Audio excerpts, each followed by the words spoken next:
अब जिस आर्टिकल की बात चलेगी ये बेहद इंपॉर्टेंट है, और जिस समय ये पूछा जाएगा उस समय किसी को मालूम ही नहीं होता और सब लोग इसका उत्तर गलत देते हैं। आपसे पूछा जाता विश्वास और मान्यता खंड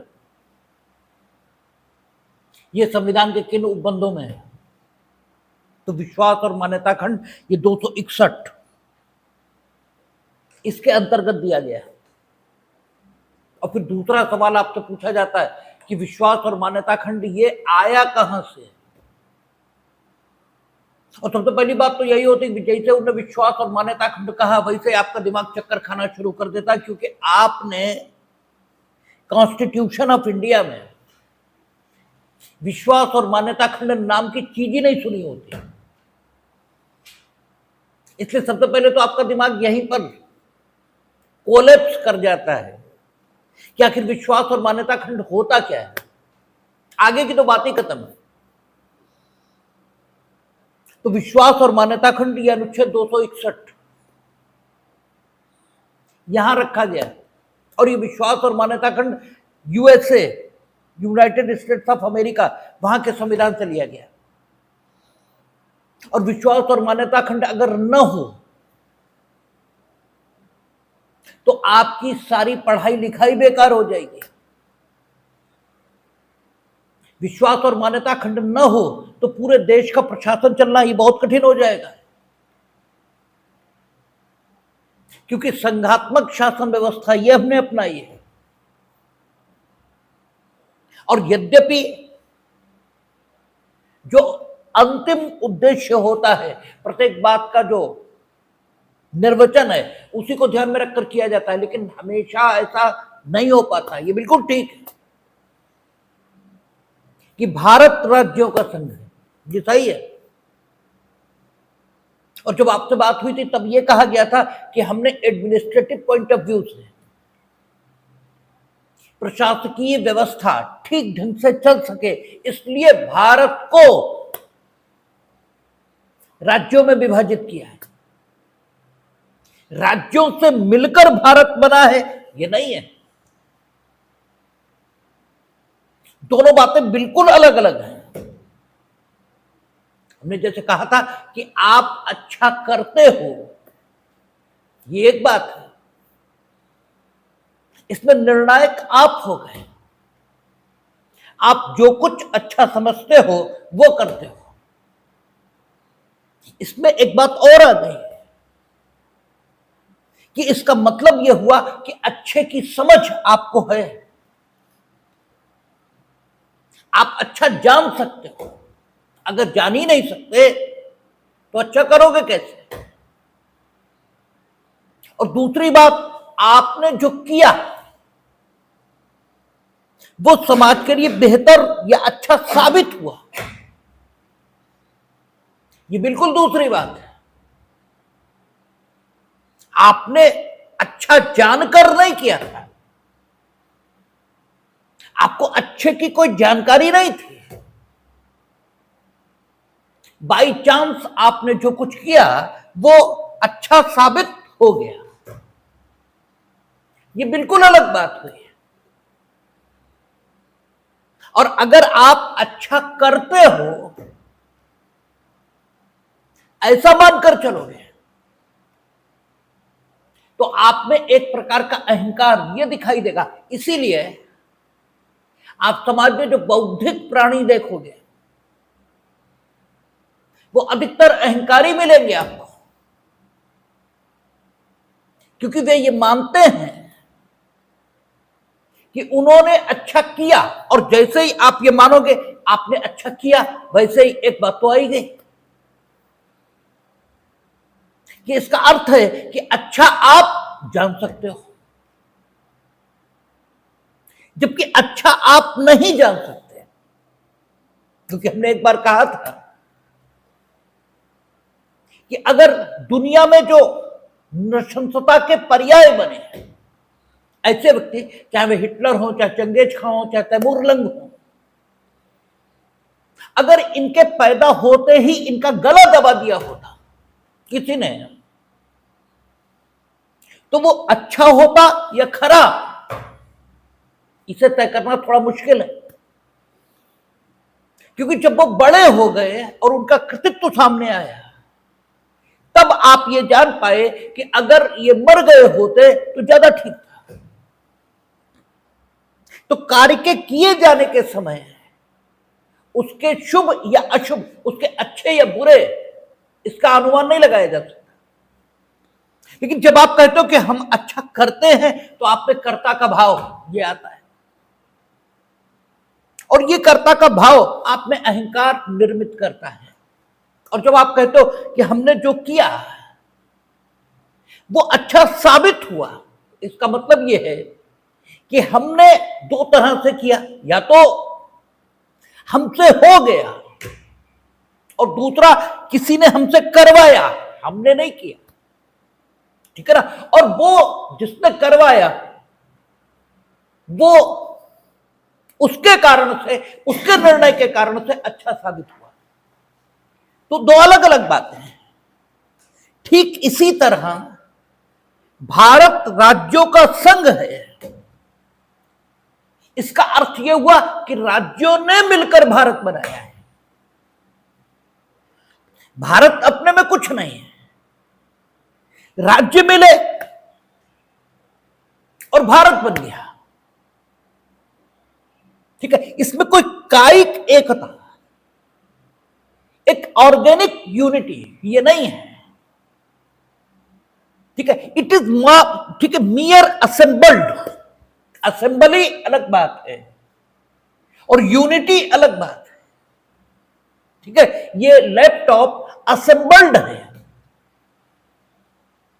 ठीक है। पंखा असेंबल्ड है, उसमें कोई ऑर्गेनिक यूनिटी हो नहीं है, ठीक है। विभिन्न चीजें मिली और एक नई चीज बन गई। इसमें वो एकता नहीं हो सकती, वो एकता का भाव नहीं हो सकता जो यूनिटी में होता है। आप एक ऑर्गेनिक यूनिटी हो, आपके विभिन्न अंगों ने मिलकर आपकी रचना की है, लेकिन उनमें से एक अंग भी अलग होने के लिए आशयित नहीं है। कुछ भी अलग हुआ तो आप नहीं बचोगे। लेकिन लैपटॉप इसमें एक क्या है, असेंबली है, और आप कहेंगे इसमें से भी कुछ अलग कर दो तो ये नहीं बचेगा। आपकी बात ठीक है, लेकिन ठीक वैसा ही है, इसमें दूसरा लगा दो तो फिर चल जाएगा। आप में अगर कुछ निकला और दूसरा लगाया गया, लग सकता है, आज की डेट पर ट्रांसप्लांटेशन की सुविधा है, लेकिन फिर भी कोई आवश्यक नहीं कि वो जो दूसरा लगाया जाएगा वो चलेगा ही, क्योंकि डॉक्टर्स भी ये कहते हैं बॉडी एक्सेप्ट करेगी नहीं करेगी पता नहीं, लेकिन इसमें गारंटी है दूसरा लगेगा चलेगा। तो ऑर्गेनिक यूनिटी अलग बात है और असेंबली अलग बात है, ठीक है। तो भारत राज्यों का संघ है, भारत पहले आया, राज्य बाद में आए, हमने क्रिएट किए, ठीक है। राज्य पहले नहीं थे, राज्यों ने मिलकर भारत नहीं बनाया। राज्य मिलकर भारत बनाते तो भारत असेंबल्ड होता, ठीक है ना। फिर भारत क्या होता, असेंबल्ड। असेंबली है राज्यों की, भारत था, इसको हमने राज्यों में बांट दिया। तो हमने प्रशासनिक पॉइंट ऑफ व्यू से, एडमिनिस्ट्रेटिव फैसिलिटी के पॉइंट ऑफ व्यू से हमने भारत को विभिन्न राज्यों में बांटा है। लेकिन इसके बाद भी अगर भारत राज्यों में बटेगा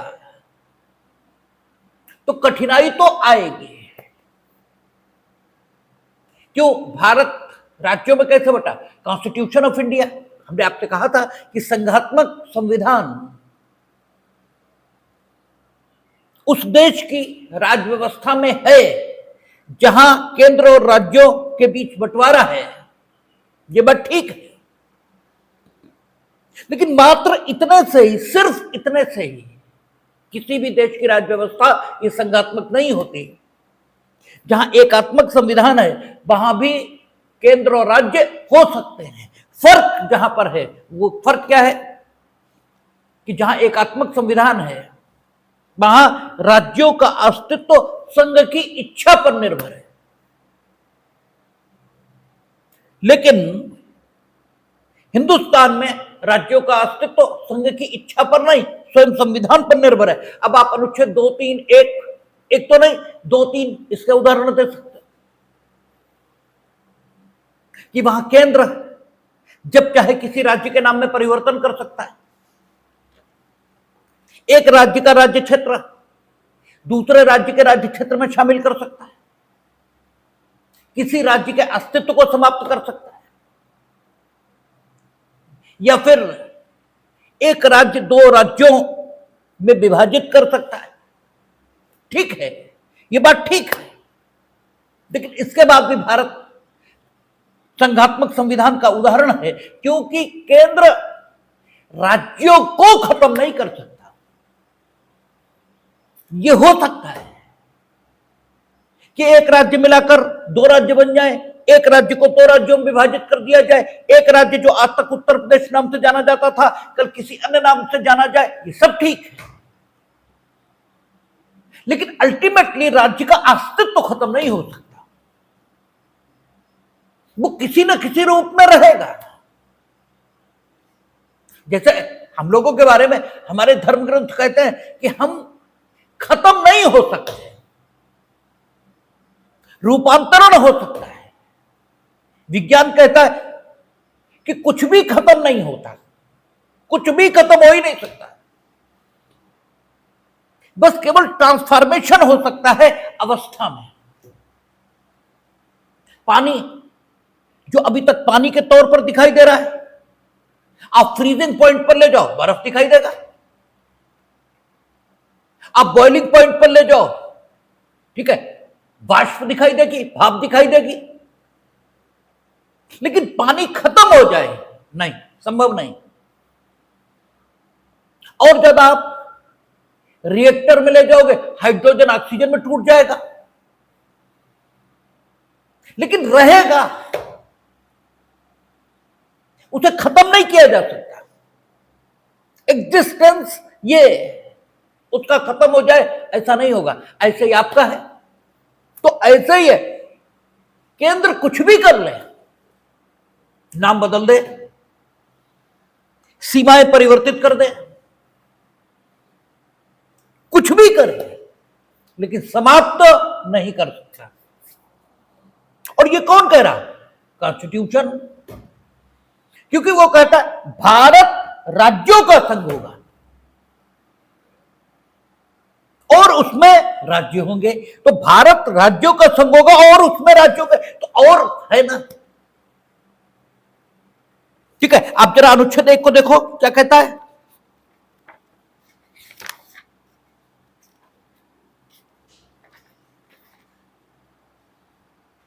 ठीक है, भारत अर्थात इंडिया राज्यों का संघ होगा। और सबसेक्शन 2 कहता है राज्य और उनके राज्य क्षेत्र वे होंगे, ठीक है, जो अनुसूची में विनिर्दिष्ट है। और भारत के राज्य क्षेत्र में, भारत के राज्य क्षेत्र में सबसेक्शन 3 क्या कह रहा है? भारत के राज्य क्षेत्र में राज्यों के राज्य क्षेत्र, ठीक है ना। पहली अनुसूची में विनिर्दिष्ट संघ राज्य क्षेत्र और ऐसे अन्य राज्य क्षेत्र जो अर्जित, ठीक है, किए जाए होंगे, यानी तीनों सबसेक्शंस को मिलाकर ही अनुच्छेद 1 ये बनेगा। तो राज्य इसमें होंगे ही, आप ये खत्म नहीं कर सकते कि कल से राज्य नहीं होंगे। उनका नाम क्या होगा, उनका स्वरूप क्या होगा, उनका क्षेत्र कितना होगा, ये सब अलग बातें हैं, लेकिन होंगे, न होने का कोई प्रश्न ये नहीं है। इसलिए ठीक है कि अनुच्छेद 2 और 3 जैसे अनुच्छेद भारत के संविधान में हैं और वो केंद्र को यह हक दे रहे हैं कि वो चाहे तो नाम परिवर्तन, क्षेत्र परिवर्तन, उसमें घटोत्तरी बढ़ोतरी ये सब कर सकते हैं, लेकिन इसके बाद भी ये असंभव है कि केंद्र राज्यों को समाप्त कर दे। इसलिए भारत का संविधान संघात्मक है। यहां राज्यों का अस्तित्व ये केंद्र की इच्छा पर नहीं है। राज्यों का नाम जरूर केंद्र की इच्छा पर है, राज्यों का क्षेत्र जरूर केंद्र की इच्छा पर है, लेकिन स्वयं राज्य का अस्तित्व ये केंद्र की इच्छा पर नहीं। उत्तर प्रदेश का अस्तित्व ये केंद्र की इच्छा पर हो सकता है, लेकिन उत्तर प्रदेश पंजाब मिलाकर तुमने एक राज्य बना दिया, तो राज्य का अस्तित्व ये केंद्र की इच्छा पर है, ये कैसे मान लिया जाए? अंततः राज्य रहेगा, वो किस नाम में रहेगा वही बात। अंततः पानी रहेगा, वो बर्फ में रहेगा, वो भाप में रहेगा, वो द्रव में रहेगा, ये अलग बात है। अंततः चीज रहेगी, आप इसको जला दो राख के रूप में बदल जाएगी। आप अधिकतम क्या कर सकते हो? ट्रांसफॉर्मेशन, बस। यू कांट डू एनीथिंग, इसके अलावा आप कुछ भी नहीं कर सकते। तो जब राज्य रहेगा, राज्य का अस्तित्व ये केंद्र की इच्छा पर नहीं है, क्योंकि राज्य रहेगा, वो किस नाम में रहेगा, किस स्वरूप में रहेगा, ये दूसरी बात है। ठीक है, हमने कहा बार बार आपसे, एक बात समझ लेते हैं, सब कुछ समझ में आता है। आप रहोगे, कहां रहोगे, किस रूप में रहोगे, नहीं कहा जा सकता। कोई मृत्यु आपकी नहीं होती, आपके शरीर की होती है। कोई मृत्यु, आज तक आप हजारों बार मरे, अगर हिंदू मेथोडोलॉजी पर बात करें, और हजारों बार जन्मे। अगर इस्लाम की मेथोडोलॉजी में भी बात करेंगे तो आप जन्मे और आप कब्र में हैं। इनके यहां ये मानते हैं कि मौत सिर्फ उतनी देर है जितनी देर शरीर को कब्र के हवाले नहीं किया, बस। इसीलिए इनके यहां कहते हैं कि पर्दा कर लिया, उन्होंने पर्दा कर लिया। ठीक है, तो आप खत्म नहीं हो सकते। और यहां पर विज्ञान और धर्म एक ही जैसी बात कहने लगता है। ट्रांसफॉर्मेशन हो सकता है, इसके अलावा कुछ नहीं। तो ऐसे ही केंद्र समाप्त नहीं कर सकता, ट्रांसफॉर्मेशन हो सकता है, इसके अलावा कुछ भी नहीं। तो भारत राज्यों का संघ है, और वो और उसमें राज्य में समाहित राज्य क्षेत्र शामिल है। ठीक है, ये हम लोगों ने देखा। तो सवाल ये है कि जब राज्य रहेंगे, तो जब संविधान स्वयं राज्य को निर्मित कर रहा है, इसलिए भारत की व्यवस्था कैसी है? संघात्मक है, एकात्मक नहीं।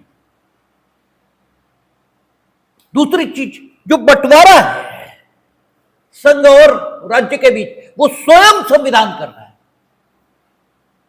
केंद्र नहीं बांट रहा कि ये ताकत आपकी होगी और ये मेरी होगी। नो, एक इम्पार्शियल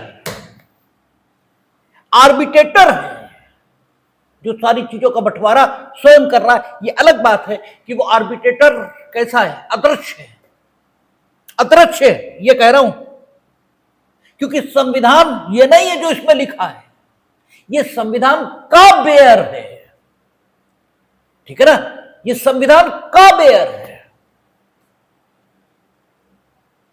संविधान अलग बात है, संविधान नहीं है ये। संविधान तो अमूर्त है, अदृश्य है। वो इस पर भी लिखा जा सकता है, वो किसी लिखने योग्य अन्य पदार्थ पर भी लिखा जा सकता है, वो हिंदी में भी लिखा जा सकता है, वो अंग्रेजी में भी लिखा जा सकता है, वो दुनिया की किसी भी भाषा में लिखा जा सकता है। इसलिए ये संविधान नहीं, संविधान अमूर्त है, संविधान अदृश्य है, संविधान वो है जो हमारे दिमागों में है। ये संविधान का स्थूल स्वरूप है, ये संविधान का वो स्वरूप है जो हमें दिखता है। संविधान का ऐसा स्वरूप भी है जो दिखता नहीं है, और अक्सर दुनिया में आप देखेंगे जो कुछ महत्वपूर्ण है वो दिखता नहीं, जो महत्वहीन है वही दिखता है।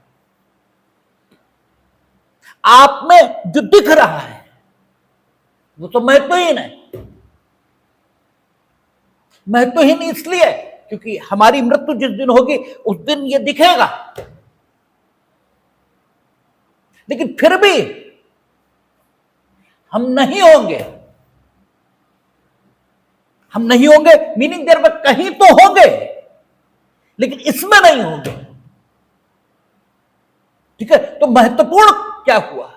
वो जो अनदेखा है, वो जो अदृश्य है, वो है तो इसका कोई मूल्य नहीं। वो नहीं है तो इसका कोई मूल्य नहीं। तो जो दुनिया में महत्वपूर्ण है वो हमेशा अदृश्य होता है। बीज में जो कुछ उगता है वो आप कभी नहीं देख पाते। आप उसे तोड़ दीजिए, नहीं उगेगा, कोई मतलब नहीं। ठीक है, तो जो कुछ महत्वपूर्ण होता है वो कभी दिखता नहीं है, दिखेगा भी नहीं। तो ये संविधान का बेर है, संविधान अदृश्य है, अमूर्त है, और वो संविधान स्वयं, ठीक है, व्यक्ति के तौर पर नहीं, एक सिद्धांत के तौर पर केंद्र और राज्य के भी शक्तियों का बंटवारा कर देता है। और वो संविधान स्वयं कहता है, कहां? अनुच्छेद 245 में, कि क्या होगा? प्रत्येक राज्य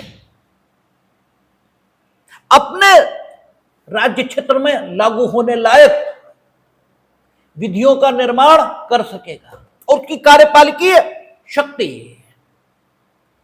ये उसकी विधायी शक्ति के संविस्तीर्ण है, यानी उसकी जितनी विधायी शक्ति है उसी के मुताबिक कार्यपालिकीय शक्ति है। इसका मतलब ये निकल आया कि आर्टिकल 245 ये तय कर देगा कि अगर राज्य अपने राज्य क्षेत्र के भीतर विधायी शक्ति का प्रयोग कर सकता है तो कार्यपालिकीय शक्ति का प्रयोग भी वो अपने विधायी क्षेत्र के बाहर नहीं कर सकता। कार्यपालिकीय शक्ति का प्रयोग भी उसे अपने राज्य क्षेत्र के भीतर करना पड़ेगा। अब समस्या यह पैदा होती है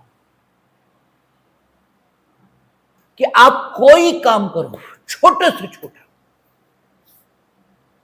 उससे दुनिया प्रभावित होती है, दुनिया प्रभावित होती है, क्योंकि हम इसी, ठीक है, अस्तित्व के भाग हैं। और जब हम इस अस्तित्व के भाग हैं तो हम कुछ भी करें उससे संपूर्ण अस्तित्व पर प्रभाव पड़ने ही वाला है। आप एक पेड़ काटते हो, संपूर्ण अस्तित्व प्रभावित होता है। ठीक है, यूएनओ के चार्टर में उन्होंने कहा है कि दुनिया के एक हिस्से की गरीबी दुनिया के किसी भी हिस्से की संपन्नता के लिए किसी भी समय खतरा बन जाएगी, किसी भी समय। आप देखते हो युद्ध तो रूस और यूक्रेन में चल रहा, गेहूं की कीमतें यहां बढ़ रही हैं। टैरिफ तो अमेरिका ने चीन पर लगाया, ट्रेड वार पूरी दुनिया में शुरू हुआ। ठीक है ना? आप कुछ भी करोगे,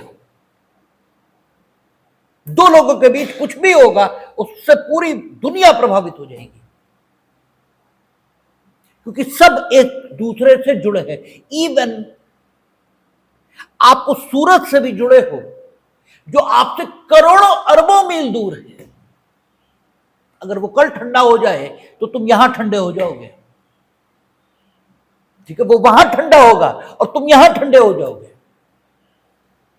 उसका प्रकाश नहीं आया तो दिन नहीं होगा, पेड़ पौधे जिंदा नहीं रहेंगे, क्योंकि प्रकाश संश्लेषण की क्रिया से वे अपना भोजन नहीं बना पाएंगे। वे नहीं रहेंगे तो ऑक्सीजन नहीं रहेगी, ऑक्सीजन नहीं रहेगी, पानी नहीं बरतेगा। ठीक है, आप उनकी चर्चा करना आवश्यक नहीं है, वो सारी चीजें होंगी। इसलिए जरूरी है कि आप ये अनुभव करें कि आपके कृत्य से आप प्रभावित नहीं होते, पूरा विश्व प्रभावित होता है, पूरा ब्रह्मांड प्रभावित होता है। ये आपको पता होना चाहिए, और ये सिद्धांत यहां भी लागू होता है। एक स्टेट कुछ करेगी, उसका प्रभाव दूसरी स्टेट्स पर पड़ेगा। हम अपना रोड टैक्स बढ़ा देते हैं, कि हमारे यहां जो सामान एंट्री करेगा उस पर इतने पैसे हम टैक्स लगाएंगे। ठीक है, कोई भी स्टेट माल उत्पादित करेगी तो बाजार में तो भेजेगी, और बाजार जरूरी नहीं उस स्टेट में हो। ठीक है, जैसे चावल उत्पादित तो उन इलाकों में ज्यादा होगा जहां बारिश ज्यादा हो रही है। ठीक है, सी फूड उन स्टेट्स में ज्यादा होगा जहां समुद्र है। लेकिन कंजम्पशन ये तो बहुत सारे स्टेट्स में हो सकता है। चावल पैदा बंगाल में होगा, खाया तमिलनाडु में जाएगा। ठीक है, यद्यपि चावल बंगाल में भी खाया जाता है, लेकिन दक्षिण भारत में तो बहुतायत चावल जाए कैसे बंगाल को वहां। ठीक है, तो रोड का इस्तेमाल करना पड़ेगा, और अगर आपने रोड टैक्स इतना ज्यादा कर दिया तो चावल इतना महंगा हो जाएगा कि तमिलनाडु में आम आदमी खरीद ही नहीं पाएगा।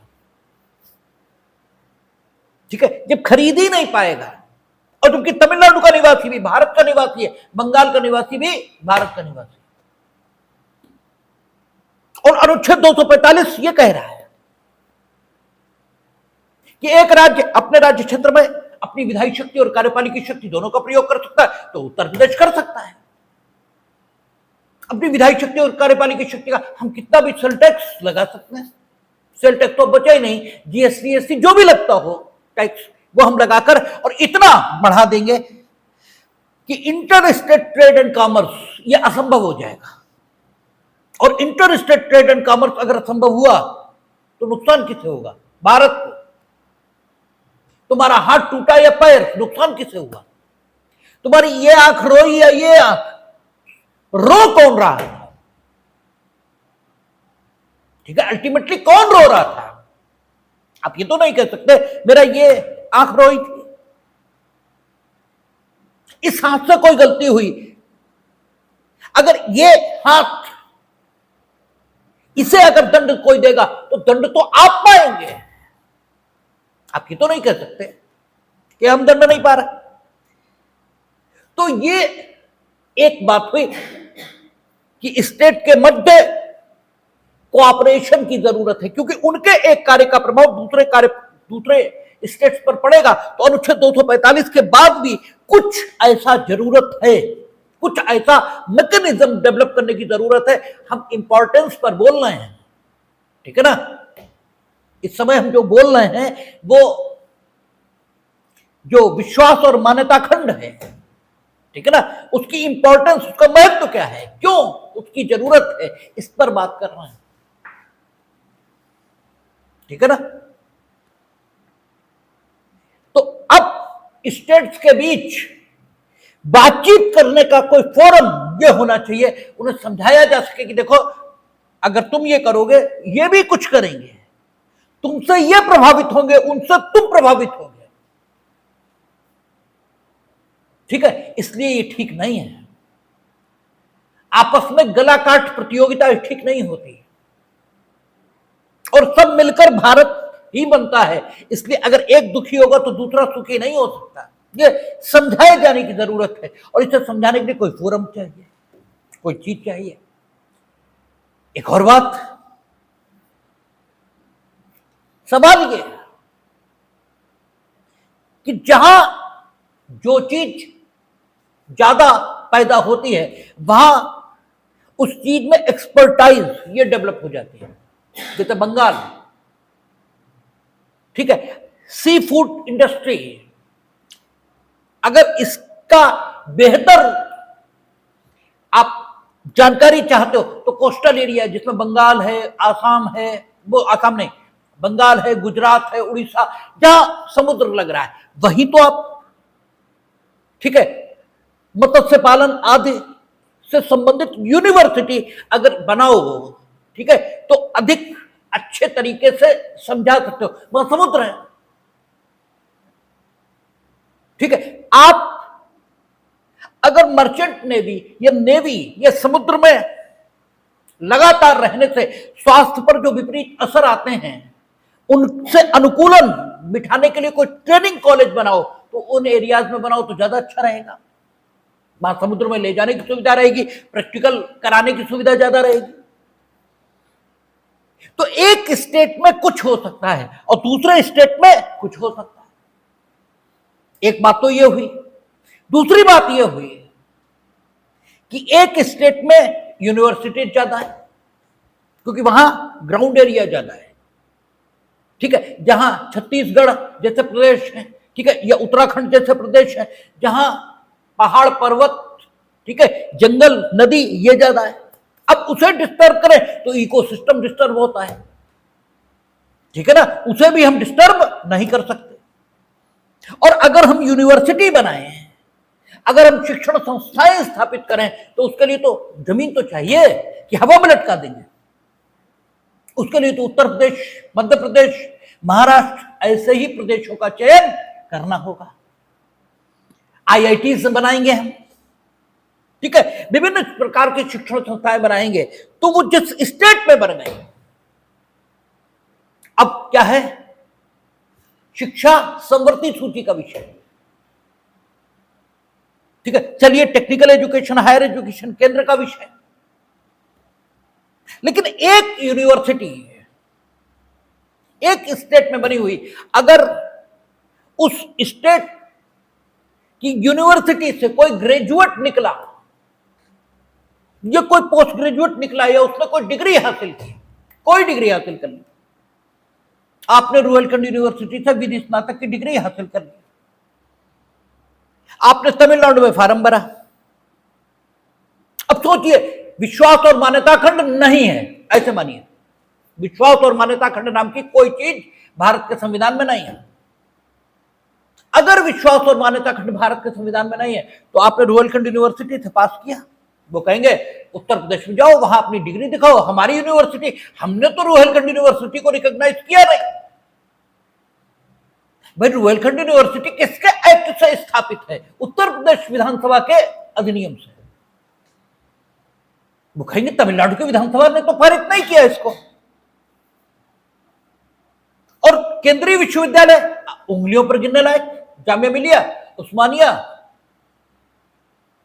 ठीक है, आपका दिल्ली, बीएचयू, इलाहाबाद, अलीगढ़, उंगलियों पर गिनने लायक, ठीक है ना। तो केंद्रीय विश्वविद्यालय तो उंगलियों पर गिनने लायक। और चलो जिन स्टेट्स में है वहां भी आपका पाठ्यक्रम, शिक्षकों की योग्यता, इसको छोड़कर राज्य को भी कानून बनाने का हक है, ठीक है ना। और चलो उनकी बात छोड़ो, स्टेट यूनिवर्सिटी पर आ जाओ। सेंट्रल यूनिवर्सिटी कितनी है? क्या राज्यों की शैक्षिक जरूरतों को केंद्रीय विश्वविद्यालय ये पूरा कर सकता है? नहीं, ठीक है। तो राज्यों को अपने विश्वविद्यालय स्थापित करने होंगे, और राज्यों ने विश्वविद्यालय अगर स्थापित किए और राज्यों के विश्वविद्यालयों से जो स्नातक या स्नातकोत्तर की शिक्षा प्राप्त विद्यार्थी निकले, अगर उन्हें पूरे देश में स्नातक और स्नातकोत्तर की मान्यता नहीं मिली तो ऐसी स्नातक की डिग्री का क्या होगा? ठीक है, क्योंकि आपने यहां पास किया, आप तमिलनाडु में रोजगार पाना चाहते हैं, वो कहते हैं हम तो देंगे नहीं, क्योंकि विश्वास और मान्यता खंड यह है नहीं। और जब विश्वास और मान्यता खंड नहीं है तो बात यह है कि अनुच्छेद 245 है, और अनुच्छेद 245 यह कहता है कि आपको अपने राज्य क्षेत्र के भीतर विधायी शक्ति प्राप्त है और आपको अपने क्षेत्र के भीतर कार्यपालिकी शक्ति प्राप्त है, क्योंकि आपकी विधायी शक्ति और कार्यपालिकी शक्ति संविस्तीर्ण है। अब ये ठीक है कि अगर विश्वास और मान्यता खंड न भी हो तो भी उद्देश्य को ध्यान में रखकर, वो उद्देश्य जो अनुच्छेद 1 में है कि भारत राज्यों का संघ होगा, इंटरप्रिटेशन, निर्वचन यही आना चाहिए कि उत्तर प्रदेश में अगर किसी ने कानून के मुताबिक कुछ भी हासिल किया तो उस व्यक्ति को पूरे देश में उस अधिकार को कानून के मुताबिक हासिल किया हुआ माना जाना चाहिए। और निर्वचन से यह स्थिति आ भी जाएगी, लेकिन निर्वचन व्यक्तियों पर निर्भर है और व्यक्ति निर्वाचन क्या करेगा इसकी कोई गारंटी नहीं। आप उस मान्यता के भी हो सकते हो कि हम करते हैं, और आप उस मान्यता के भी हो सकते हो कि हमसे करवाया जाता है, हम सिर्फ करते हैं, हम करते हैं, ये बात नहीं है। ठीक है, करता तो मशीन भी है, करता तो सेवक भी है, और करता मालिक भी है। ठीक है, तो आप करते हैं, किस भाव से करते हैं, यह अलग बात हो जाती है। तो निर्वचन आप करोगे तो आप क्या निर्वचन करोगे इसकी कोई गारंटी नहीं की जा सकती, गड़बड़ पैदा हो सकती है अनुच्छेद 245 के कारण। अगर कोई सेफ्टी मैनेजमेंट, अगर कोई सेफ्टी मैकेनिज्म न बनाया गया तो अनुच्छेद 245 ये गड़बड़ कर सकता है। हालांकि अनुच्छेद 245 हो और अनुच्छेद 261 यानी विश्वास और मान्यता खंड न हो तो भी सही निर्वचन वही होगा जो विश्वास और मान्यता खंड की उपस्थिति यह संभव बनाती है। लेकिन फिर भी जो कुछ सही है वो कितने लोग कर रहे हैं, और जो कुछ सही है वो कितना होता है, बड़ा मुश्किल है। इसलिए जरूरी है कि सही क्या है इसको अधिकृत तौर पर बता दिया जाए। ठीक है ना, सही क्या है यह अधिकृत तौर पर बताया जाए। इसीलिए यूनाइटेड स्टेट्स ऑफ अमेरिका में विश्वास और मान्यता खंड जैसा खंड यह भारत के यह अमेरिका के संविधान में शामिल किया गया। और जब हमने संविधान बनाया तो हमने विश्वास और मान्यता खंड को अपने संविधान में शामिल किया। विश्वास और मान्यता खंड एक ऐसा उपकरण है, विशेषकर विश्वास और मान्यता खंड कहां पर है, 261। और कोऑपरेटिव फेडरलिज्म, इसको सुनिश्चित करने वाले प्रावधान, सहयोगी संघ, इसको सुनिश्चित करने वाले संविधान में जो उपबंध हैं वो कौन कौन से, 261, 262, 263, 307, ठीक है, 251, जहां दो राज्यों के लिए, दो या अधिक राज्यों के लिए उनकी प्रार्थना पर केंद्र विधायन कर सकता है, और आपका 249 राज्यसभा को अधिकृत कर दिया जाए तो राज्यसभा, ठीक है, किसी राष्ट्रीय सेवा इसको जन्म दे सकती। तो दो बातें आ गई, एक विश्वास और मान्यता खंड और दूसरा कोऑपरेटिव फेडरलिज्म। विश्वास और मान्यता खंड भी कोऑपरेटिव फेडरलिज्म को जन्म दे रहा है। ठीक है ना, क्योंकि विश्वास और मान्यता खंड क्या कहेगा अभी इस पर बात करेंगे, लेकिन ये सारे आर्टिकल, विश्वास और मान्यता खंड आपसे पूछा जाए कि क्या चीज है तो वो 261 में है, और क्या चीज है 261 अभी बताएंगे तब बात करेंगे, लेकिन वो 261 में कहां से लिया गया, अमेरिका से लिया गया। और सहयोगी संघ, कोऑपरेटिव फेडरलिज्म, सहयोगी संघवाद, ये बिल्कुल अलग बात है। और ये विश्वास और मान्यता खंड के अलावा भी अन्य जो आर्टिकल्स हैं जैसे 307, 251, 249, ठीक है, 268 से लेकर 282 तक के प्रावधान,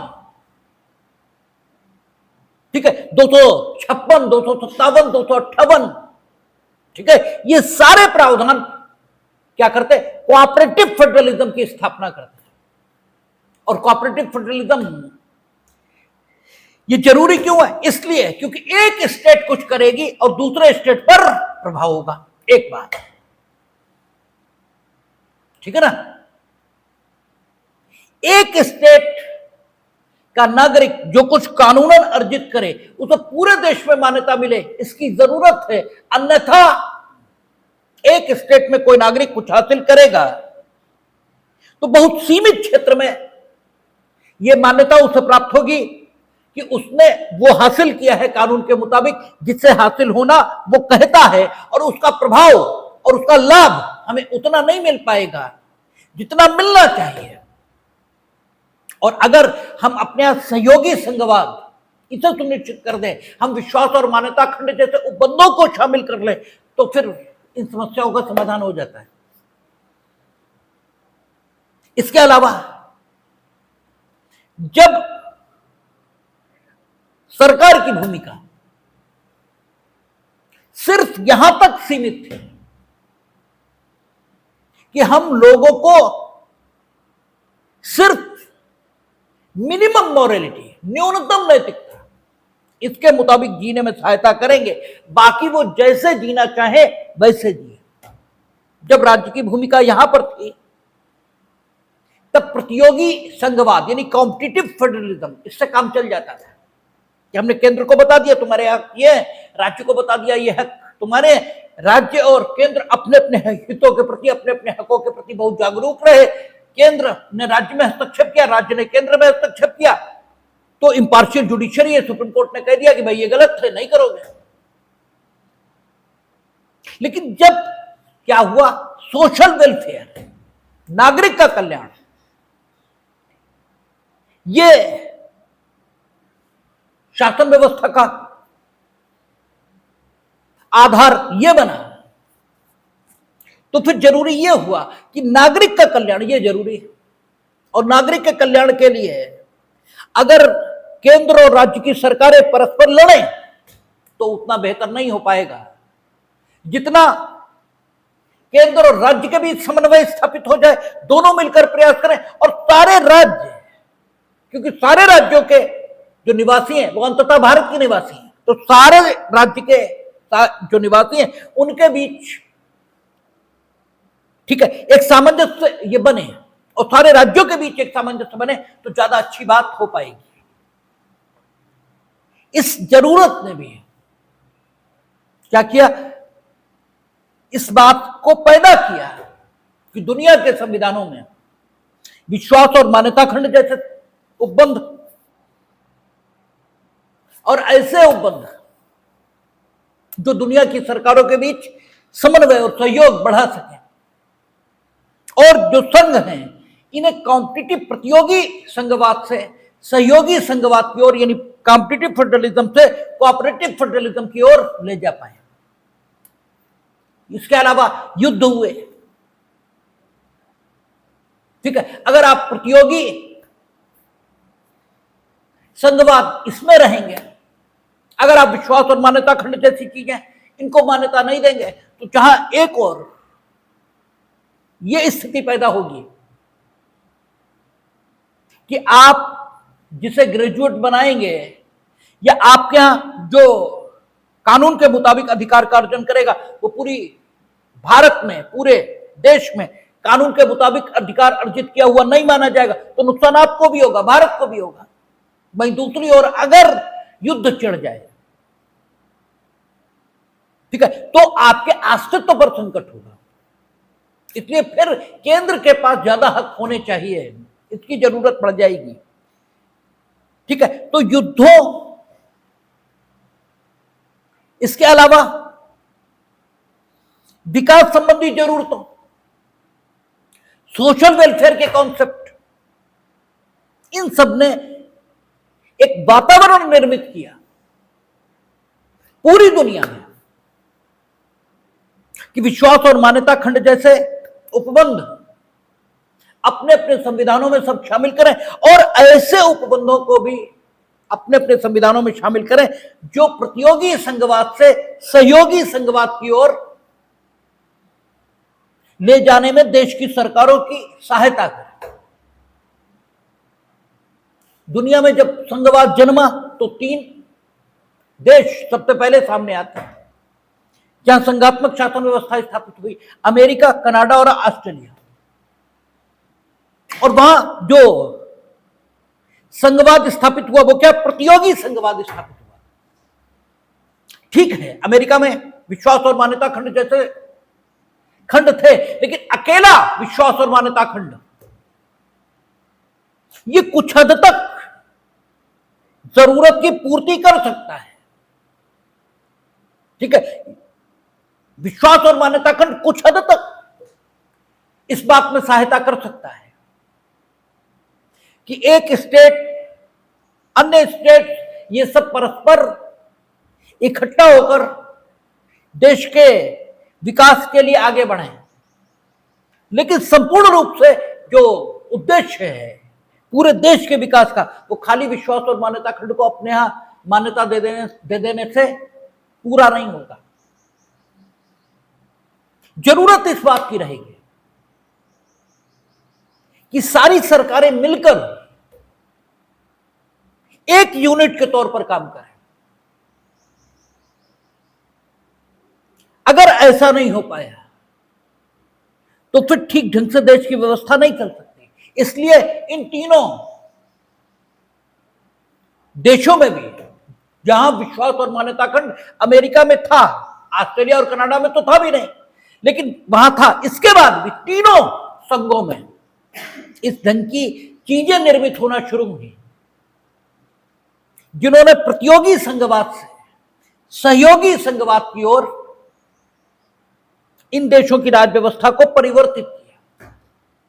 सबसे पहले तो युद्ध हो गए। जब युद्ध हुए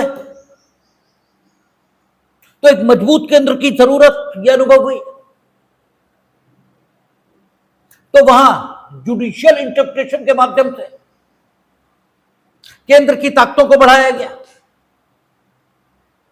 और उसको सही ठहराया गया। तो राज्यों में एक आदत का विकास ये शुरू हुआ कि जरूरत के मुताबिक अधिकारों की व्याख्या होनी चाहिए, न कि अपने अधिकारों को लेकर अत्यधिक संघर्ष की दशा में हमेशा व्यक्ति को बने रहना चाहिए। ठीक है, अधिकार हमें इस तरह धारित करने चाहिए कि ये अनुभव, ठीक है, और ये धारणा हमारे मन में हमेशा बनी रहे कि दूसरे के भी मेरे ही जैसे अधिकार, और हम सबके अधिकार तभी सुरक्षित रह सकते हैं जब हम सबसे पहले बचें। और अगर कोई ऐसी आफत आ रही है जिससे हम ही नहीं बचेंगे, तो फिर सबसे पहले अधिकारों का समर्पण भी अगर करना पड़े और उस अधिकारों के समर्पण के साथ उस ताकत से लड़ना पड़े, तो फिर वो किया जाना चाहिए। ये बात युद्धों के समय राज्यों में विकसित हुई, राज्यों को ये बात समझ में आई। इसलिए युद्धों ने एक वातावरण तैयार किया कोऑपरेटिव फेडरलिज्म की ओर बढ़ने का, और विश्वास और मान्यता खंड जैसे उपबंधों को मान्यता देने का एक वातावरण पूरे दुनिया में तैयार हुआ। और इसके अलावा फिर सभी देशों ने ऐसे उपाय खोजने शुरू किए,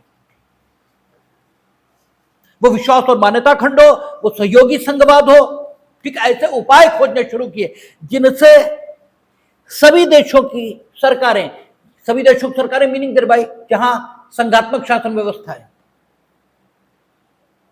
वहां सभी प्रकार की सरकारें यानी केंद्र और राज्य सब मिलकर व्यक्ति के विकास को समर्पित होकर काम करें, इस प्रकार के उपाय खोजे जाएं, इस पर सभी की सहमति बन गई।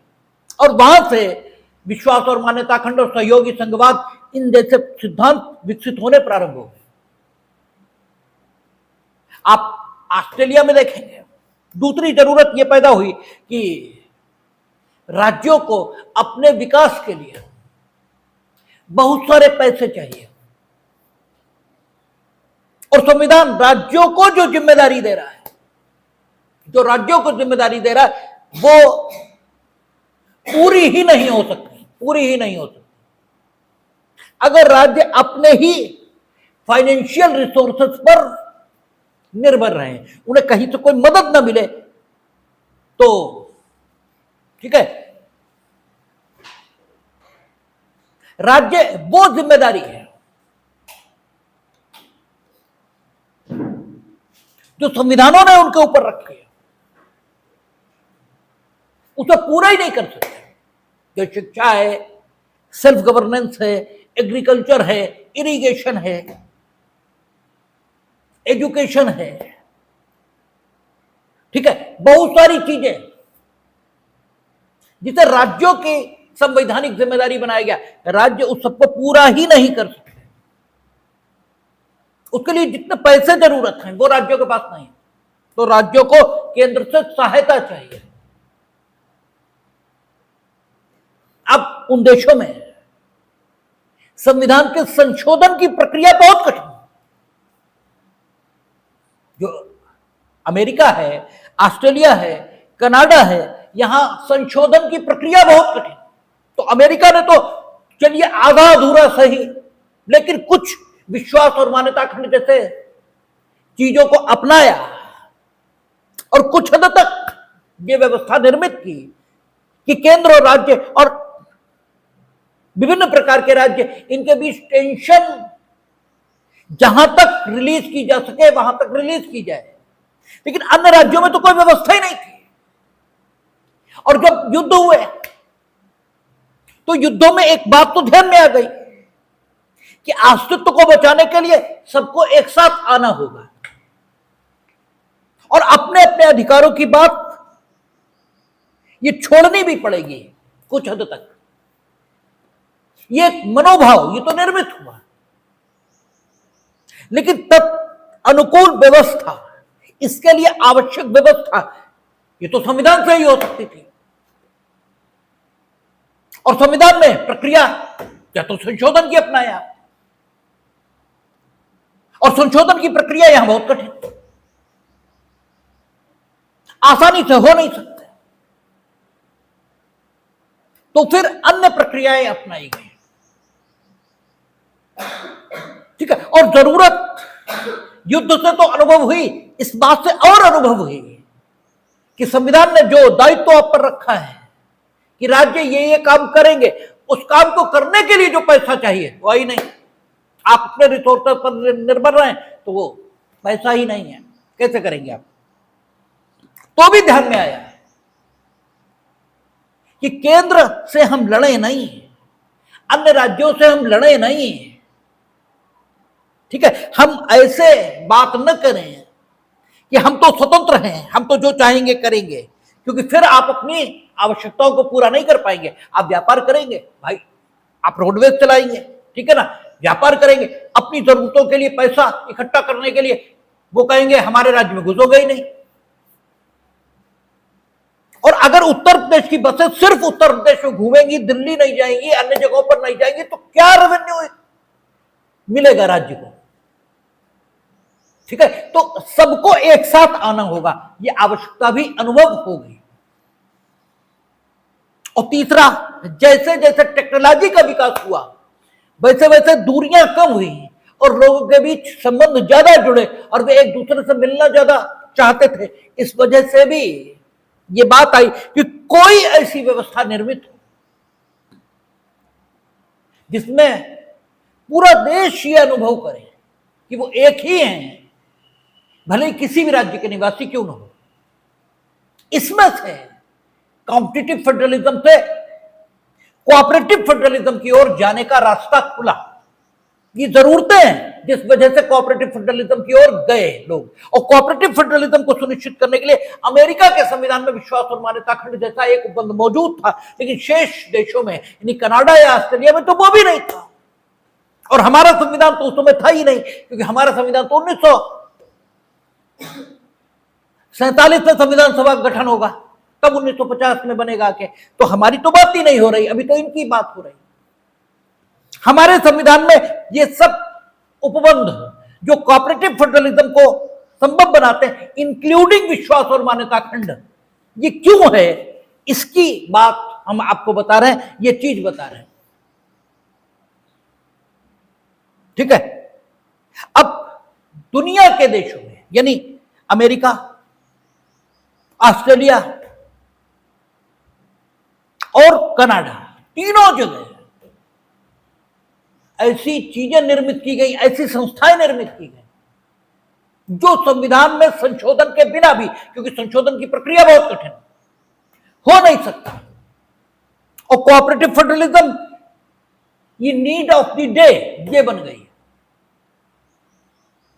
ठीक है, ये समय की आवश्यकता बन गई। इसलिए क्या हुआ, जैसे ऑस्ट्रेलिया में उन्होंने नेशनल लोन काउंसिल ये डेवलप किया, कॉमनवेल्थ ग्रांट कमीशन ये डेवलप किया। कॉमनवेल्थ ग्रांट कमीशन क्या कर रहा था कि केंद्र कितनी सहायता राज्यों को उनके कॉन्स्टिट्यूशनल गोल्स इन्हें अचीव करने के लिए दे, ये डिसाइड कर रहा था कॉमनवेल्थ ग्रांट कमीशन। और वो जितनी सहायता निश्चित कर रहे थे उतनी सहायता दी जा रही थी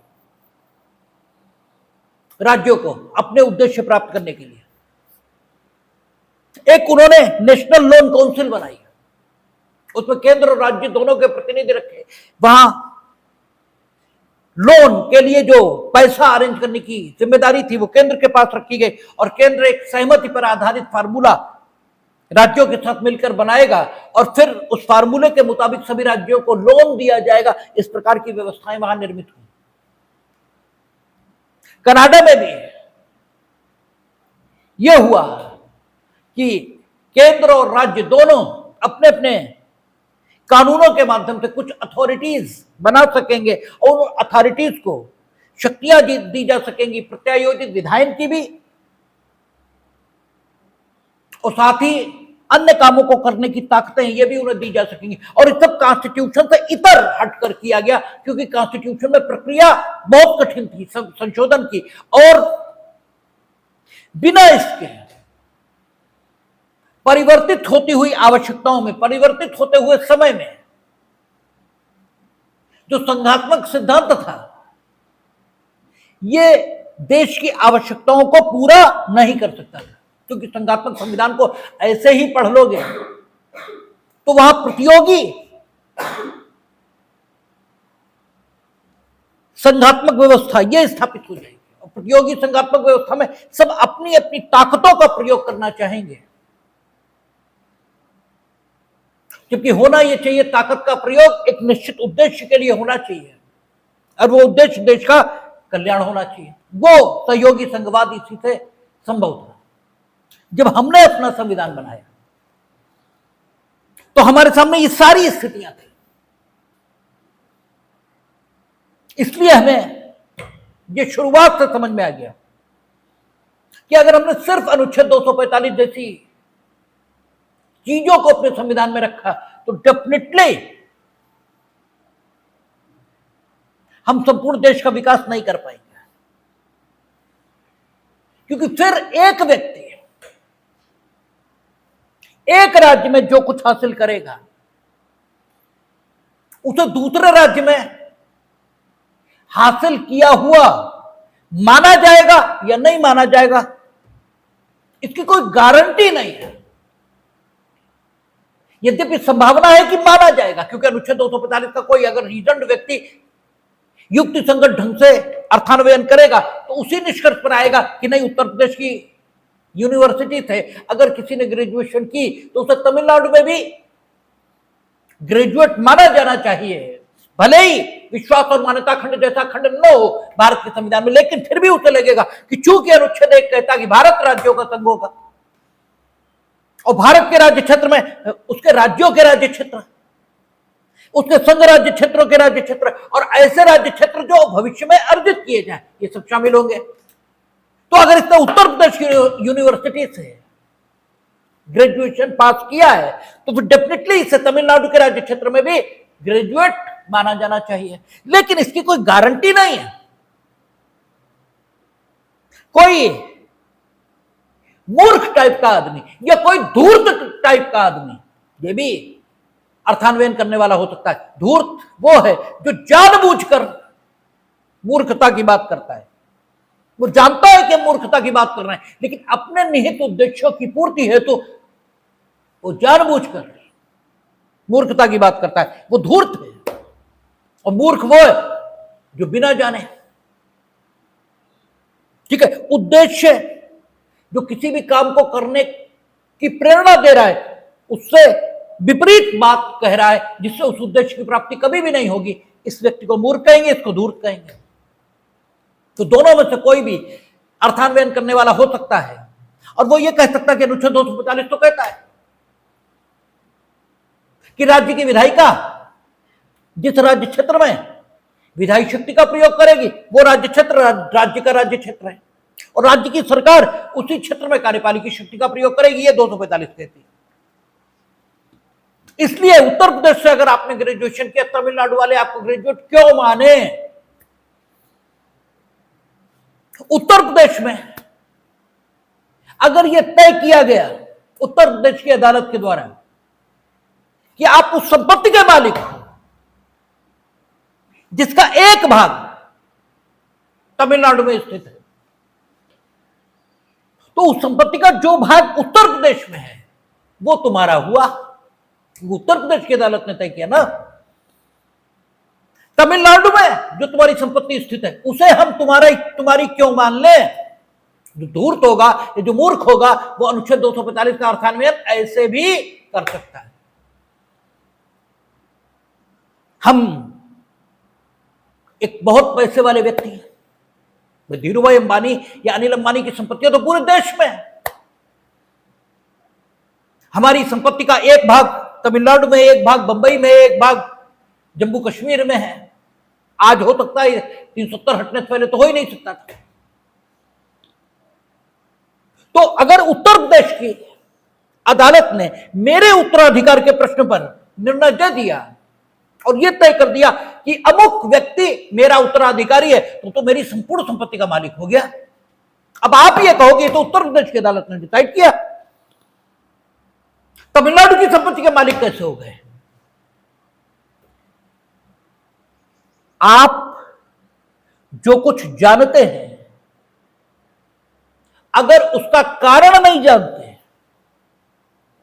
तो आपकी जानकारी ये बड़ी स्थायी नहीं है, और आपकी जानकारी किसी भी दिन गैर जानकारी में बदल जाएगी। बस थोड़ा धूर्त या आपसे थोड़ा क्षमता का आदमी चाहिए जो आपको कुछ भी समझा ले जाए। और जब आपकी जानकारी सुआधारित होती है तो फिर आपको बहकाया नहीं जा सकता। आपको यह मालूम है कि हम उत्तर प्रदेश में कुछ भी डिसाइड कराए हैं उसे मान्यता तमिलनाडु में भी मिलेगी। क्यों मिलेगी? लेकिन काहे मिलेगी भाई? अगर आपसे यह कह दिया जाए तो आप सिवाय मुंह बांध कर खड़े होने के और कुछ भी नहीं कर सकते।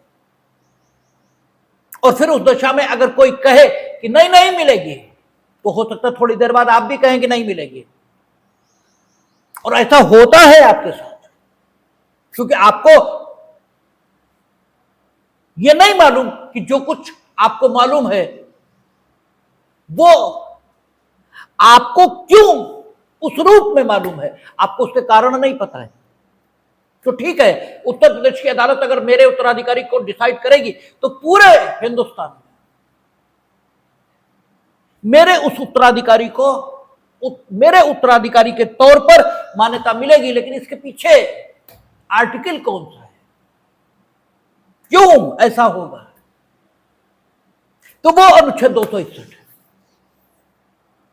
ठीक है, हमारा संविधान जब बना तो उसने तीनों आवश्यकताओं को अनुभव किया कि युद्ध के समय केंद्र की शक्तियों को बढ़ाना पड़ सकता है, उसने आपात उपबंध बनाए। ठीक है, उसने यह भी अनुभव किया कि राज्यों की जो आवश्यकताएं हैं ये पूरी नहीं हो सकती अगर राज्यों को अपने संसाधनों पर निर्भर कर दिया गया अपनी जरूरतों को पूरा करने के लिए। ठीक है, तो ऑस्ट्रेलिया, कनाडा या अमेरिका में जैसे लोन काउंसिल्स का गठन हुआ, कॉमनवेल्थ ग्रांट या फेडरल ग्रांट यानी केंद्र की ओर से अनुदान देने की व्यवस्था, ये संविधान के मुताबिक नहीं, संविधान से इतर, चाहे विधियों के माध्यम से और चाहे कार्यपालिकी शक्ति के माध्यम से इंस्टीट्यूशंस को स्थापित करके वो व्यवस्था करनी पड़ी है। तो चूंकि हम संविधान अपना बना ही रहे थे तो हमें ये बातें मालूम थी कि हमें ऐसा कर लेना चाहिए, नहीं तो आगे दिक्कत आने वाली है।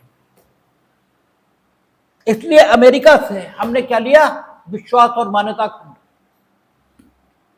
इसके अलावा हमने अनुच्छेद 262, इसमें राष्ट्रपति को यह ताकत दी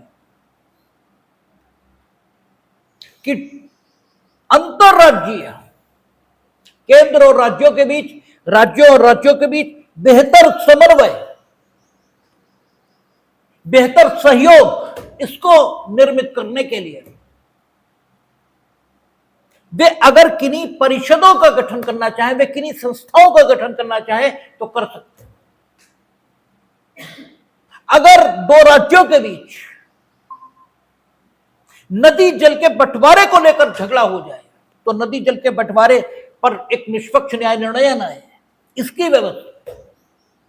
और इसके अलावा जरूरत के मुताबिक केंद्र राज्यों की मदद करे तो वहां यह व्यवस्था हमें कॉन्स्टिट्यूशन से इतर संसाधनों से निर्मित करनी पड़ी। यहां कॉन्स्टिट्यूशन में ही अनुच्छेद 280 हो या 280 में तो वित्त आयोग है, 282 होगा, जहां यह लिखा हुआ है कि केंद्र राज्यों को अनुदान देगा। 268 से लेकर 280 तक वित्तीय संबंध केंद्र और राज्यों के बीच कैसे शासित होंगे यह बनाया गया। जरूरत अगर राज्यों को महसूस हो रही है तो राज्यों के अनुरोध पर उनके लिए विधायन का अधिकार यह केंद्र को दिया गया। अनुच्छेद 307 अभी आएगा। अनुच्छेद 307 ये कहेगा कि 301 से लेकर 306 तक के प्रावधान जो कैसे व्यापार, वाणिज्य और समागम इससे संबंधित है, उनको इफेक्टिव ढंग से लागू करने के लिए अगर किसी अथॉरिटी का अपॉइंटमेंट जरूरी है तो 307 में वो कर सकेगा केंद्र। 249 में वो एक नेशनल सर्विस इसकी स्थापना कर सकते हैं। और ये राज्यों के विषय हैं, लेकिन वे ऐसा कर पाएंगे। और इन प्रावधानों के माध्यम से हमने एक सहयोगी संघ इसकी स्थापना की। हमने कोऑपरेटिव फेडरलिज्म नहीं, वो सॉरी कॉम्पिटिटिव फेडरलिज्म नहीं, कोऑपरेटिव फेडरलिज्म, जो वहां संविधान से इतर संस्थाओं के माध्यम से सुनिश्चित किया गया, क्योंकि वहां संविधान का परिवर्तन बड़ा कठिन था और जरूरत ने यह अनुभव कराया कि कॉम्पिटिटिव नहीं कोऑपरेटिव फेडरलिज्म होना चाहिए। विश्वास और मान्यता खंड जैसा खंड होना चाहिए अगर पूरे देश को एक रखना है। तो वो जो जरूरतें वहां अनुभव की गई उस सबको हमने अपने संविधान में स्थान दिया। तो कोऑपरेटिव फेडरलिज्म, इसे सुनिश्चित करने में विश्वास और मान्यता खंड भी रोल प्ले करता है। लेकिन सिर्फ विश्वास और मान्यता खंड से कोऑपरेटिव फेडरलिज्म स्थापित नहीं होता। ठीक है, अन्य प्रावधान भी जरूरत है, वो हम लोगों ने देखे थे। 251, 268 से लेकर 282 तक। ठीक है, प्रशासनिक संबंध, अनुच्छेद 307 अभी आएगा। ये सारे प्रावधान हैं भारत के संविधान में जो सहयोगी संघ को स्थापित करते हैं। और इन्हीं में 261, 262 और 263 भी हैं, ये भी सहयोगी संघ को स्थापित करते हैं। ठीक है, तो विश्वास और मान्यता खंड ये एक ऐसा प्रोविजन है जो न सिर्फ कोऑपरेटिव फेडरलिज्म को स्थापित करता है बल्कि इस बात में सहायता प्रदान करता है कि भारत के नागरिक ये अनुभव कर सके कि पूरा देश एक है। क्योंकि आप देश के किसी भी हिस्से में